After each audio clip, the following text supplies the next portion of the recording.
Të nderuar dëgjues të programit të Drejt për Drejt, Mirëmëngjes Shkodër.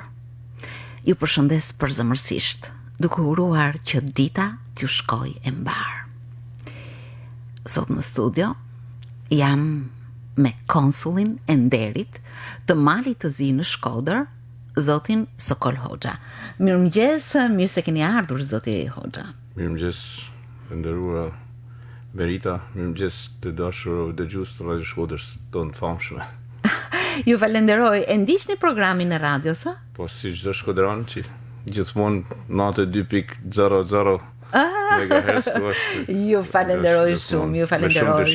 Sot jeni pjesë e programit ton, por keni ardhur me një cilësi tjetër, me ato të konsullit të nderit të Malit të Zi në Shkodër.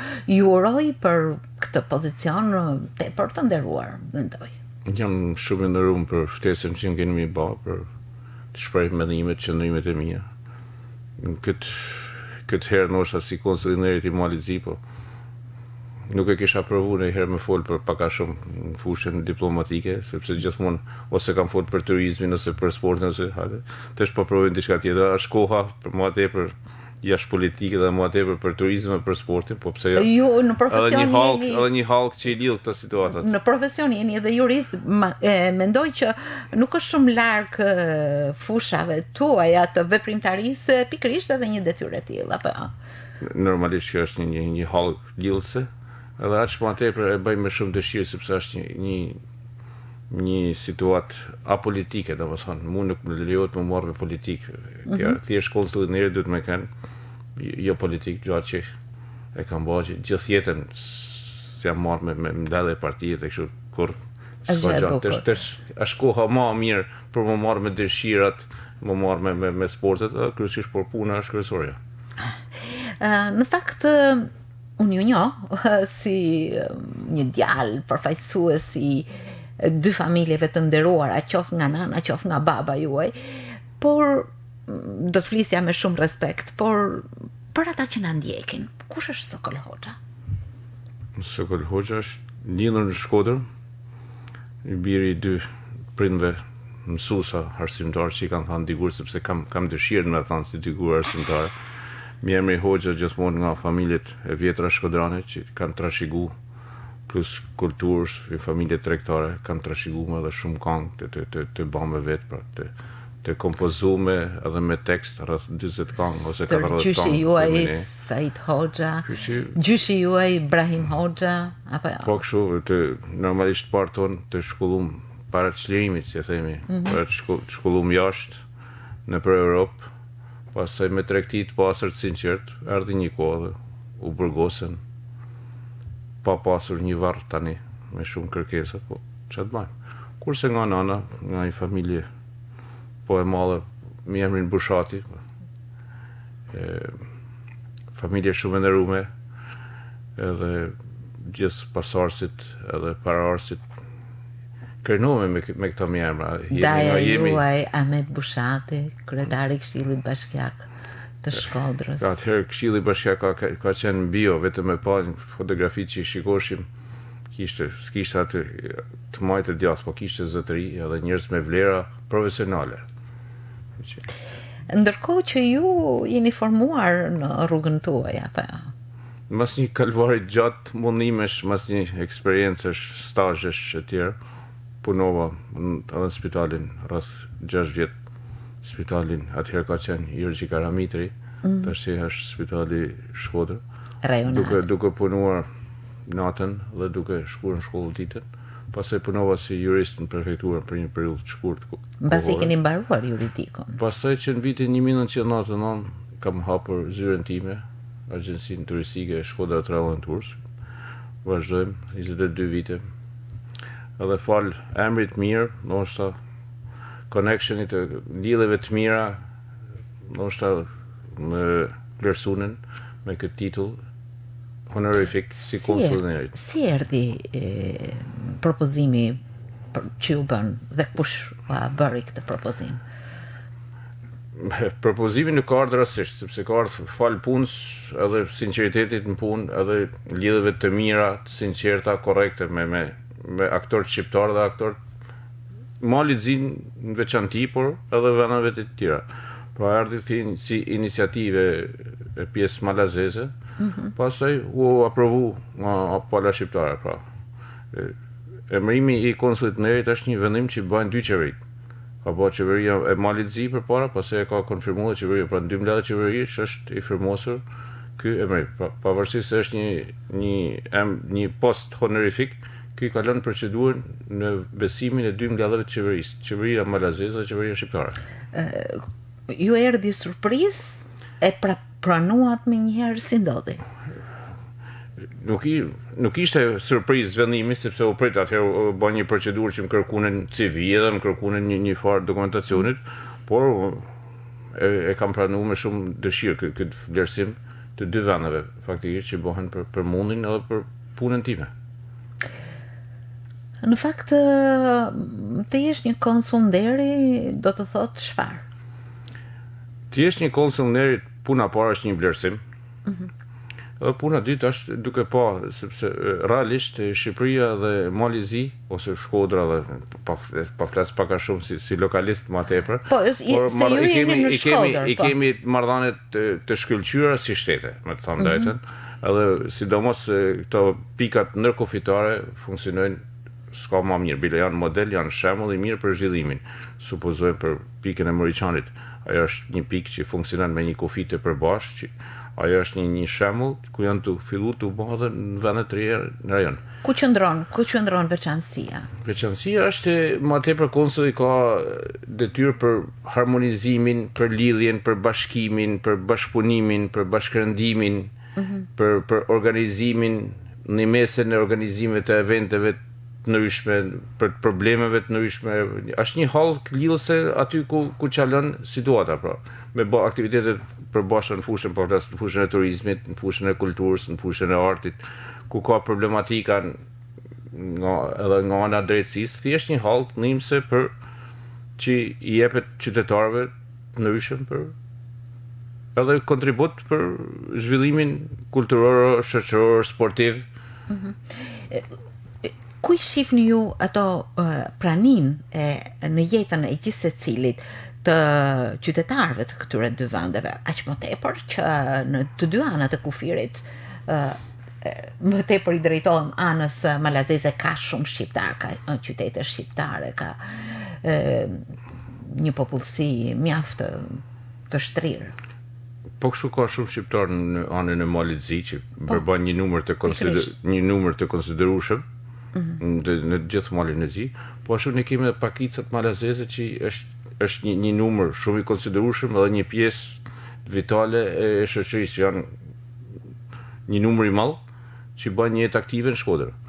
Por me thënë të vërtetën, Shqipëria dhe Mali Zi bashkëjetojnë njëri me tjetrin, edhe ekonomikisht, edhe nga situata të tilla. Me pa çdo ditë njerëzit shkojnë e punojnë në Malin e Zi, vinë nga Mali i Zi të punojnë kështu.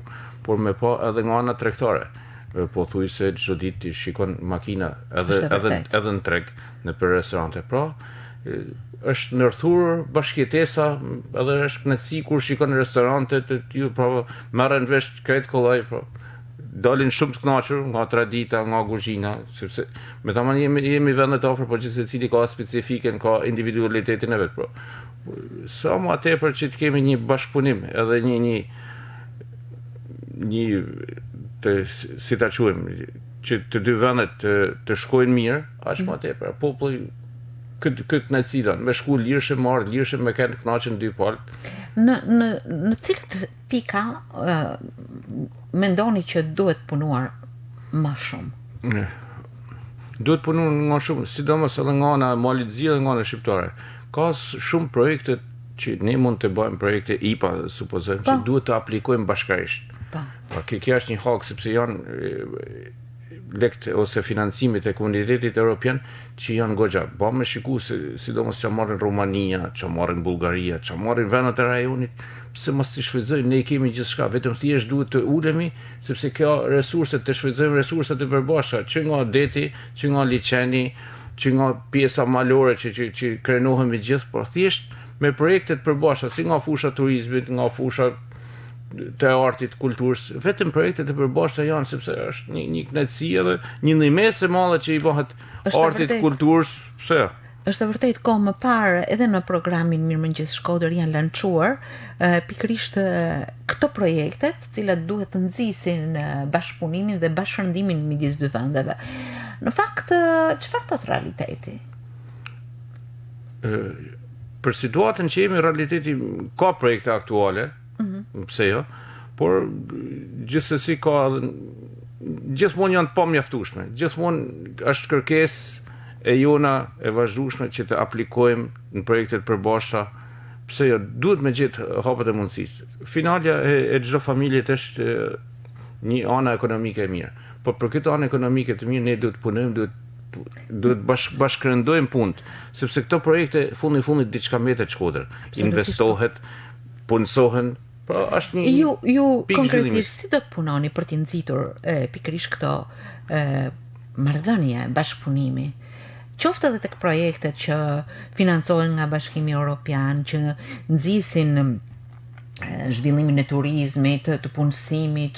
Po tjerë, projektet mund të fillojnë edhe nga shoqatat e malit malazeze në Shkodër, nga shoqatat shqiptare atje, pra thjesht mund bëhen projekte të përbashkëta. Po kështu nga ana e artit e kulturës të hapen ekspozita, sepse ne edhe Malizi të hapen ekspozita bilaterale, janë shumë të interesuar për çdo gjë që bëhet, për çdo event që bëhet tu janë të interesuar, sepse jemi pjesë e zhvillimit, jemi kretë vende me tradita, me kulturë të njëjtë, vetëm që na ndani gjuha, por gjithsesi me këto lidhjet me pakicat e Malizin këtu në Shkodër, si edhe shqiptarët në Malzi, edhe kjo barrierë është duke u thyer gjithmonë, pra edhe në veshjet tonë që në kohët përpara dëgjonin sport, dëgjonin muzikën, pra është thyr natyrshëm kjo situatë, kjo barrierë. Ju përmendët gjuhën, në ceremoninë e prezantimit tuaj jeni shprehur në gjuhën slavisht. Pse e keni bërë këtë?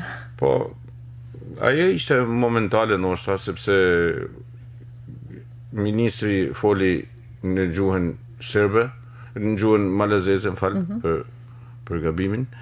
Kurse ndërkohë që gjithve pjesëmarrësve ju dha letra që ishte e përkthyer edhe në gjuhën shqipe.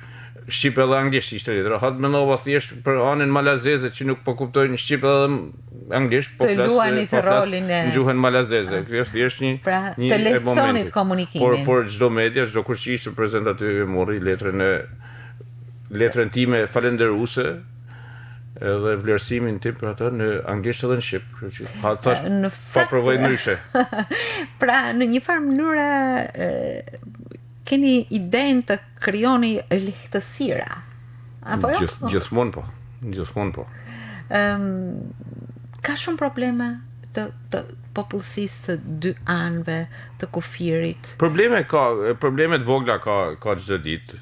Ishte një problem tani sfundmi ishte situata që Malizi pothuajse bllokoi kufirin, dhe sepse kërkote edhe të vaksinuar edhe test të shpejt, pra. Përveç 3 dozave të vaksinës, edhe test shpejt. E majtë një javë edhe gjithsesi me një farë komunikimit edhe. Kishit një rol ju aty? Okej, jo për modesti, por iniciova për shpejtimin e procedurave dhe thjesht mas një javë të hoqen këtë situatë. Thjesht u mundova me koordinu diçka, jo se kisha rol kryesor, sepse unë kryesor është me koordinu edhe me pa ku janë problematikat, që mi shtru këta problematika në mënyrë të shpejt, në kohë reale që t'i japim, të lehtësojmë thjesht edhe komunikimin, edhe kufirin, edhe gjithçka.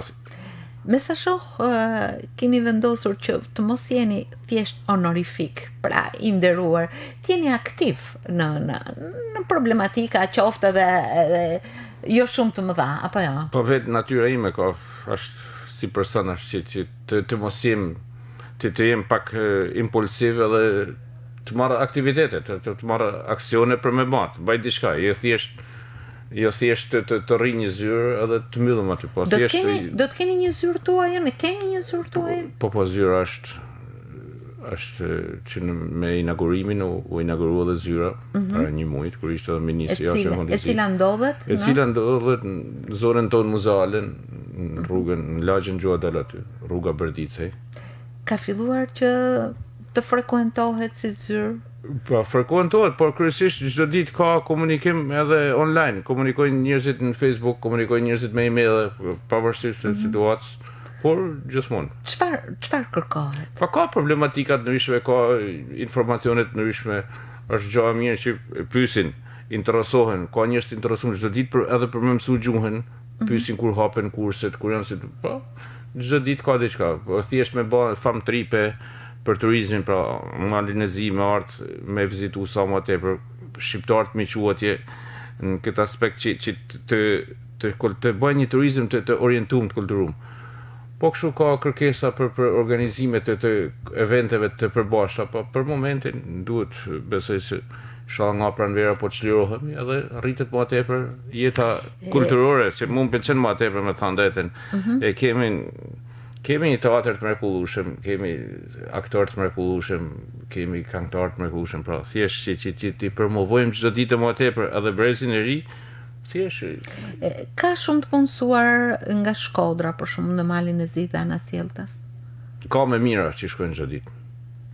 Po them me mira, sepse ka që jetojnë, punojnë edhe marrin një pagesë më të madhe, sepse Mali i Zi me thonë të ordërët i ka më tepër, më të mëdha, edhe kanë bu një pagesë minimale 450 euro, që është goxha nivel, krahasim me pagesën tonë që deri dje ose deri sot është 30.000 lekë treja ose 300.000 lekë vjetra, domethënë ka një diferencë. Në fakt do të jeni krah tyre në çdo problematikë që shtron me shumë kënaqësi dhe përkushtim. Në fakt ju në CV-n tuaj keni aktivitete që ju apasurojnë edhe rolin që keni tani vetë, vështrimin mbi turizmin, ju thatë që kam një qasje me jetën kulturore, por edhe sportive. Si do t'i ndihmojnë pikërisht këto po i quaj cilësi tuaja në hartimin e programeve që ju besoj do të realizoni?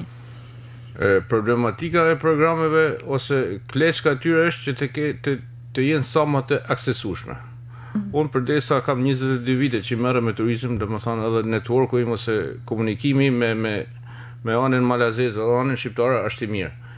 Domethënë i kemi derën hapur gjithkund, si në Komitetin Olimpik, si në situatat Ministrinë e Kulturës, si në Ministrinë e Turizmit, të tyre edhe të shqiptare, edhe thjesht t'i ulim situatat, sepse hajde të bëjmë punë të mira të përbashkëta, sepse lek ka, të ndajten, thjesht me aplikime të thjeshta, gjithkush e vlerëson mundin, vlerëson artin dhe vlerëson kulturën. Pra ta fuqizojmë më tepër gjë shumë e bukur. Në të vërtetë është e rëndësishme që të kesh akses në të një farë autoriteti në ministritë përkatëse. Çfarë ndodh në të vërtetë? Me thënë drejtën, unë nuk jam i kënaqur me punën, sepse nuk ka mungon dëshira për me bë punë të mira, ose ka një apati që ne duhet të kërkojmë gjithmonë, duhet jemi kërkues sepse ne intereson thjesht për ekonominë e këtij vendit, për thjesht por edhe shpirtërisht të nhihemi në anën kulturore të jetë pasuruar. Ku ndryshon një vend, ose si mund ta bëjmë atraktiv, si mund ta bëjmë turistik. Thjesht të kemi një jetë sa më tepër kulturore, sportive, të ketë diçka, të ndodhë diçka. Faleminderit, ne kemi Ajken, që është teatri i Shkodrës, që edhe shumë aktiv, ka pothuajse çdo javë ka aktivitete që është shumë e rrallë në Shqipëri, nuk ndodh në Shqipëri, përveç se Tirana që mund të ketë, por qytetet e tjera jo. Por ne prap duhet të bëjmë më tepër, që të rrisim nivelin e këtyre aktiviteteve kulturore sociale. Do të thotë që keni mbështetje? Pretendoj që kam mbështetje. Sepse ju jeni propozuar nga 2 digasteret për 2 anëve të kufirit, apo jo? Mbështetja është, dëshira është, vetëm duhet t'i shtyjmë gjanat përpara, që diçka të mesin Shkodër. Keni hartuar një projekt, një program aktivitetesh që lidhen me data historike, me aktivitete kulturore, sportive, sepse ju praktikoni edhe tenisin, me sa di, apo jo? I keni futur këto përparësi edhe në programin tuaj? Po atjetër që ka një program vjetor, ka një program mujor, po edhe ka edhe programe ditore që ka inicia të përditshme. Si unë kam kontribu edhe jam komunikim vazhdueshëm po me futbollin, basketbollin, me sportet e tjera për me shkëmby sportistat cilësor, si me Malinezi, që nga Bosnia ose këta vendet e rajonit Slovenia e tjerë. Po kështu nga aspekti tenisit. Shkoda tash po bëhet shumë shpejt, sepse akoma janë fazën finale të përfundimit me një model fushash të tenisit që në rajon nuk ka. Mund të krahasohemi me Kroacinë dhe me Serbinë, por në rajon tjetër nuk ka. Është një vend. Ku do të realizohen? Është në Shtoj të Ri, është një projekt i bërë nga shokë dhe miq, një anër e madhe për realizu, një kompleks modern. Ju mendoni të realizoni aktivitetet të përbashkëta? Po atjetër që aty në muajin mars fillojnë aktivitetet në rajonale, do të vinë që tani kanë fillu pa inauguru komplet, por që tani kanë fillu interesi, edhe ka shumë, sidomos me Malinezi do të ketë shumë, por kjo qendër nuk është vetëm për këtu. Tu do të ketë Tenis Europe, do të fillojnë aktivitetet e veta 2-3 herë në vit që do vinë me qindra sportistë, por qindra sportistë janë ardhur për Shkodër, se një sportist që vjen një aktivitet tenisit vjen me prind edhe rrin minimum një javë, domethënë është ardhur për hotelet, për restorantet, për gjithçka thjesht. Mendoni të krijoni edhe mbështetje financiare? Po patjetër, sepse këto janë projekte që disa financojnë edhe Federata Ndërkombëtare ose Tenis Europe ose ATF, që janë të organizmat që vendosin për turizmin në botë, për ka turne kryesisht për fëmijët, që 10 vjeç, 12 vjeç, 14 vjeç, 16 vjeç, po që supozohet që ta ndryshojmë fytyrën e Shkodrës në aspektin cilësor, sepse besoj se keni hartuar projektet dhe programin e një viti. Keni aktivitetet të afërta që do të realizoni? Aktivitetet e afërta janë konkretisht, po shikojmë bashkëndimin për 1-2 ekspozita si në Shkodër, po ashtu edhe në Podgoricë, por aktivitetet sportive, ekspozita piktura apo fotografie? Ekspozita edhe piktura edhe fotografie janë të ndryshëm, po punojmë me anën malazeze, me sjellë një piktor të famshëm, por gjithmonë nuk mund të japim përfundimin aktivitetet sepse pandemia na pengon, nuk dim ne caktojmë datë edhe shtim, pra këto aktivitete që do më bë kanë qenë për më bë para një vitit. Domethënë jemi pak a shumë privu. Kurse në aspektin e sportit, tenisit do të ketë aktivitete në muajin mars fillojnë, edhe fillojnë një turne ekipor që ekipe nga edhe seniorës edhe fëmijë vinë nga vendet ndryshme, nga Malizi, nga Herceg-Novi, nga Budva, nga Podgorica, nga Ulqini vinë tu, edhe me këto tonë shqiptarët, po kështu edhe me Kosovën, nga Shkodra, Tirana, Durrësi, Korça, thjesht bëhem një turne ekipore me zhvillu jetën sportive të në aktivitetet e shpejta. Pra, me sa shoh, në fushën e turizmit, i cili ka një prapavijë shumë të madhe njerëzish që lidhet me punësimin dhe rritjen ekonomike. Në fushën kulturore, por dhe sportive, janë disa nga piketat që ju keni vendosur në rrugën tuaj të bashkëpunimit, apo ja? Po, dhe jo vetëm, por edhe në aspektin administrativ, thjesht nga shkëmbimi eksperiencave të mira. Sepse të them të drejtën, realiteti tregon si Malizi pak por shumë më i zhvillum, e ka më të zhvillum, më të konsolidum pjesën e turizmit, flas për turizmin, që nga taksat, që nga financimet, që nga mbledhja taksave, shpenzimet e tjerë. Pra herë mas here edhe vjet edhe simet kemi planifikuar disa ekipe studimore për me pas se si na përshtatet ne që njerëzit jenë më të kënaqur, buxhetit të shtohet diçka edhe të investohet. Ajo gjithmonë kam insistuar, ajo që merret nga turizmi, të investohet turizmi, jetë shkojnë për gjithë secili ka vendin e vet, jetë shkojnë për kanalizime e tjera. Por ajo taks që vjetet nga turizmi, të investohet në turizëm. Ndërkohë me pushtetin vendor, besoj se keni lidhje tuaja të dy anëve. Patjetër që është baza dhe hallkë e mirë, bashkëndimi i punëve, edhe aja është pushteti vendor. Ne s'mund të kërkojmë gjanat nga pushteti qendror, por këtu fillojnë gjanat fillojnë nga pushteti vendor që Me të drejtën, është gjithmonë shumë i gatshëm, sidomos Bashkia e Shkodrës ka qenë shumë e gatshme për bashkëpunim edhe për me ecë përpara me projekte me punë. Meqense jeni edhe jurist në profesion, mendoni që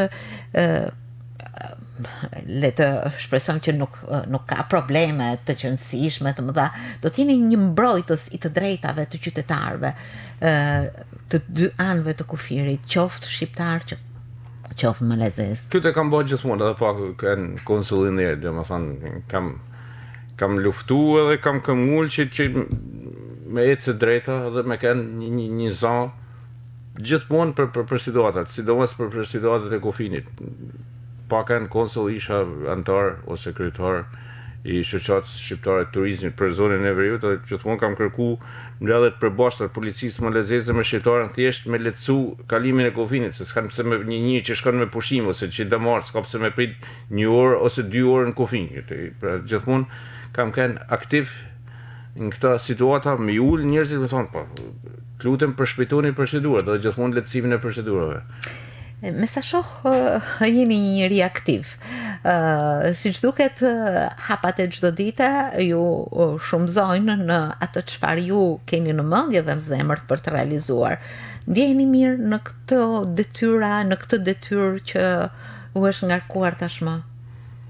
Ndjehem shumë i privilegjuar që kam këtë detyrë edhe normalisht që e bëj me dëshirën më të madhe. Thjesht me energji pozitive për këtë situatë. Do të edhe në emër të atyre që na kanë ndjekur, besoj një falënderim dhe një urim për punë të mbarë dhe dëshira kaq të mira dhe vështrim kaq perspektiv në jetën e secilit, por në punën tuaj të përditshme për të realizuar ato gjëra të bukura, të mira, që njerëzit e meritojnë, por që duhet një kujdes dhe vëmendje për t'i parë. Ju falenderoj shumë që ishit sot në Mirëmëngjes Shkodër. Ju uroj ecuri shumë të mirë, në mënyrë që të mos qëndrojmë në atë si thuash pozicionin thjesht honorific të një emri, sepse ka disa pozicione të tilla edhe në Shkodër, por që duhet më shumë aktivitet. Shoh që ju e keni marrë me optimizëm edhe me entuziazëm. Besoj që kur ka një nxitje të mirë, besoj puna do vazhdojë mirë, apo jo? Ndjem shumë i vlerësuar që isha sot në këtë emision. Aq më tepër të Radio Shkodra, e zemrës tonë.